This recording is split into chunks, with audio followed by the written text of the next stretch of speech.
ಈ ಕಥೆ ಹೇಳು, ಶಾಂತಿ ಕ್ರಾಂತಿಯ ಕಥೆ ಹೇಳು. ದೊಡ್ಡೋರ ಕಥೆ ಬೇಡ, ನಮ್ಮಂತ ಮಕ್ಕಳ ಕಥೆ ಹೇಳು. ಪಾತ್ರವು ನಾನಮ್ಮ, ಪಾತ್ರದ ಸೂತ್ರವು ಮೇಲಿಹುದು. ಕಥೆಗಳ ಮಾಲೀಕ ಈ ಕಥೆಯನ್ನು ಬರೆಯುತ್ತ ಮೇಲಿಹನು.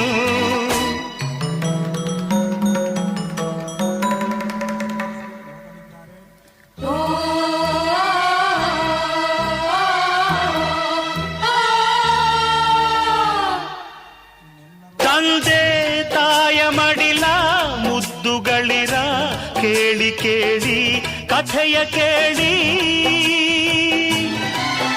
ತಂದೆ ತಾಯ ಪ್ರೀತಿ ಕಾಣದಂಥ ಒಂದು ಮಗುವ ಅಳುವ ಕೇಳಿ.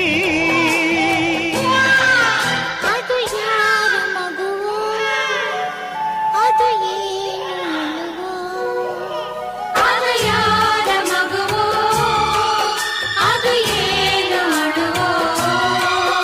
ಅದು ನಾಡಿಗೊದಗಿದ ಆಪತ್ತಿನ ಸುಳಿವೋ, ಅದು ಶಾಂತಿ ಪಥದಲ್ಲಿ ಕ್ರಾಂತಿಗೆ ಹೊಸ ತಿರುವು.